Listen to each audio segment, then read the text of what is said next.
seul titre pour cette édition prévue du 20 novembre au 7 décembre. La 17e foire internationale de Lomé n'aura pas lieu.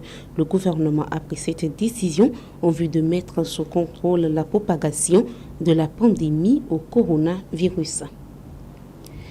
Bonjour à toutes et à tous. Merci de nous avoir choisis pour vous informer. Vous êtes sur le www.direct7.tv. La foire internationale de Lomé n'aura pas lieu cette année 2020. La décision émane du ministère en charge du commerce dans le cadre de la lutte contre la pandémie au Covid-19. Une décision saluée par les opérateurs économiques Herman Adadé, Fernand Akala. Il accueille chaque année plus de 3000 visiteurs ou une fête foraine à caractère international. Un grand rendez-vous d'affaires dont les opérateurs économiques devront s'en passer cette année 2020. Prévu normalement se tenir du 20 novembre au 7 décembre prochain, la 17e foire internationale de Lomé n'aura finalement plus lieu. Une décision du ministère en charge du commerce dans le cadre de la lutte contre la maladie au Covid-19. Décision justifiée par le premier responsable du Centre togolais des expositions et foire de Lomé. Vous savez, il est difficile au niveau de la foire de Lomé de respecter les mesures barrières. C'est ça l'important. Regardez un peu ce qui se passe au niveau des portes pour acheter des billets. Le monde est tel que si nous voulons faire la distanciation, il faut partir peut-être d'ici atteindre Amina. Vous voyez, et ce n'est pas possible.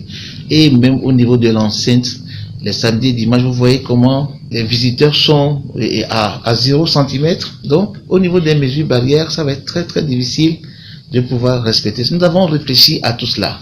Nous avons essayé de voir comment nous pouvons faire pour pouvoir l'organiser dans le respect des mesures barrières. Mais au finish, nous nous sommes rendus compte que ça va être très très compliqué de pouvoir le faire. Certes, une perte pour l'économie nationale, cette annulation se veut bien nécessaire au profit de la santé publique. Vous savez, ça constitue pour nous-mêmes une perte assez importante. Nous sommes à une année blanche, zéro. Pas d'activité. On ne peut ni organiser la foire de Lomé, ni la foire Made in Togo. Même on ne peut pas laisser louer nos pavillons, nos espaces aux gens, parce que nous sommes en plein dans l'événementiel. Or, aujourd'hui, l'événementiel est plombé, totalement plombé. Ce n'est pas seulement au Togo. Toutes les foires dans le monde entier sont annulées. Du côté des opérateurs économiques, c'est un sentiment mitigé. Vraiment, c'est une déception totale. D'autant plus que déjà avec le Covid, on est tellement fragilisé, on comptait sur cette foire-là pour pouvoir nous rattraper. Et voilà qu'on nous annonce que l'annulation de la foire, vraiment, c'est un manque à gagner pour nous. L'annulation de la foire internationale de cette année a un gros impact sur notre entreprise, un impact négatif. Pourquoi? Parce que le personnel que nous recrutions par le passé en vue de la foire pour la production et la commercialisation des produits, ce personnel ne sera pas recruté cette année, d'où un manque à gagner, ce qui agit sur la performance de notre entreprise. Et les nouveaux clients que nous avons, les clients internationaux qui venaient, donc ces clients ne viendront pas cette année et ça fait un grand manque à gagner encore au niveau du chiffre d'affaires de Francfort. Et ceci se répercute sur toute la ligne, sur le point de l'année 2020. Rendez-vous donc en 2021 tout en espérant un remède efficace contre le Covid-19. Les examens scolaires de fin d'année ont démarré cette semaine sur l'ensemble du territoire togolais avec des candidats au certificat d'enseignement du premier degré CEPD tenu du 4 au 6 août. Un examen qui apparemment s'est bien déroulé selon les candidats Albertine Alonou, Fernand Akala.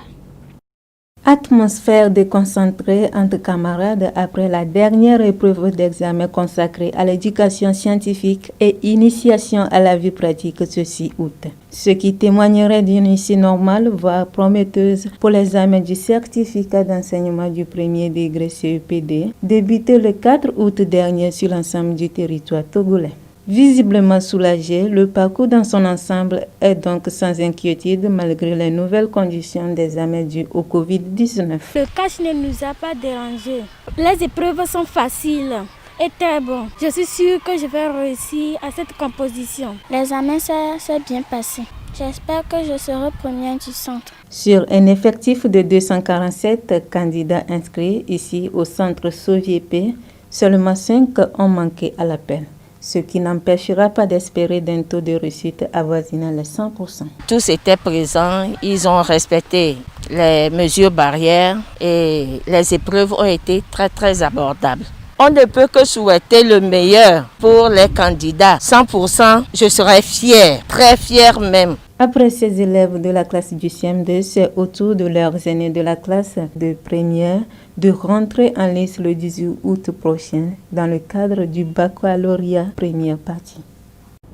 Les bars et les restaurants de la commune du Golfe 5 vont devoir refermer leurs portes en respect au décret présidentiel du juillet dernier dans le cadre de la riposte efficace contre le Covid-19 au Togo. Une décision du conseil municipal et de la cellule communale de riposte contre le Covid-19 du Golfe 5 portée à la connaissance des tenanciers des bars et restaurants ce vendredi. Herman Aradé, Fernand Akala. Une dernière séance d'information avant l'ultime décision. Cette fois, pas de demi-mesure, elle est systématique. Nous avons jugé bon qu'il faille aller vite. Nous allons faire une descente pour que ce décret soit exécuté dans son intégralité pour l'intérêt de nos populations. Le temps est donc compté pour tous les bars et restaurants de la commune du Golfe 5 à partir de 7 août. Ils sont à nouveau contraints de fermer leurs portes et ceci en respect au décret présidentiel du 16 juillet relatif à la fréquentation de la plage, des restaurants et des discothèques. Les restaurants et débits de boissons sont fermés. Toutefois, sont autorisés le room service des restaurants et bars d'hôtel, la restauration collective sous contrat, les activités de livraison et de vente à emporter. C'est-à-dire qu'on peut venir acheter et emporter. C'est clair. Même si les raisons sont plus que palpables, le coordonnateur national de la lutte contre la Covid-19, dans son rapport, a cité certaines communes, certains quartiers dont avait dit Limousine fait partie. Nous avons eu à remarquer que dans ces quartiers qui ont été cités, la nuit, nos concitoyens arrivent avec des enfants de 5 ans, de 10 ans, jusqu'à 23 heures. Et ces enfants sont avec leurs parents dans les bars, sans cachiner. Je voudrais vous dire que cette situation nous interpelle. La décision est reçue comme un coup de massue par les tenanciers des bars et restaurants. Il y a des décrets très amers. C'est une pilule amère à avaler. Sincèrement, si au moins il y a 2 jours, 3 jours que quelqu'un n'a pas mangé, je pense qu'il y a péril en la demeure. Mais puisque c'est un décret, nous laissons libre choix aux communes du Golfe 5 de l'appliquer. Mais en tant que syndicat, nous sommes toujours inquiets. Au dernier chiffre, le Togo a franchi la barre de 1000 cas de contamination Covid-19 depuis le 5 juillet 2020. Cette même cellule de riposte contre le Covid-19 du Golfe 5 a revisité dimanche dernier les églises de son ressort. Occasion pour elle de s'assurer du respect strict des mesures barrières dans les lieux de culte telles que édictées par le gouvernement 3 semaines après la réouverture partielle de ceux-ci. Nous avons été à l'Estao et là, nous avons remarqué que les mesures barrières sont respectées. Après l'Estao, nous avons également fait la descente dans l'église catholique de Agbalé-Puy-de-Gand. Nous avons également fait le déplacement sur l'église des Assemblées de Dieu de Agbalé-Puy-de-Gand. Nous avons également visité l'église Tocon-Ouest, l'église évangélique. Nous avons vu que les mesures barrières sont bien respectées. La visite est inopinée, mais le constat est plus ou moins positif. Troisième dimanche, après la réouverture partielle des lieux de culte, le respect des mesures barrières est toujours de rigueur comme édité par le gouvernement. Les bancs de 8 places par le passé occupent désormais 3 à 4 personnes et celui de 4 places sont revenus à 2 personnes par banc. Tout se passe bien. Nous voulons ici remercier sincèrement M. le maire pour sa visite qui nous encourage beaucoup. Et nous bénissons le Seigneur vraiment de tout ce qui est en train de se passer ici. Nous continuons nos célébrations eucharistiques en ce temps de crise sanitaire en respectant toujours les mesures barrières que l'État a prévues. Ils nous ont fait quelques remarques. Bon, nous allons essayer de les mettre aussi en pratique pour notre santé. Nous savons que la perfection n'est pas de ce monde. Il peut y avoir à certaines occasions ou à certains moments des manquements, mais ce qui doit être fait, nous avions essayé de le faire par la grâce de Dieu. La cellule communale à la riposte contre la Covid-19 de la commune du Golfe 5 est de plus en plus engagée contre la propagation de la maladie dans le pays. Ceci se traduit par les plusieurs activités de sensibilisation qu'elle ne cesse de multiplier. Comme annoncé lors de sa conférence inaugurale le 22 juillet dernier, l'émission téléachat de la plateforme Bouge avec le 228 a démarré ce 4 août. La population peut désormais acheter des produits locaux en direct de cette émission dont l'objectif premier est de promouvoir la consommation locale. C'est fait.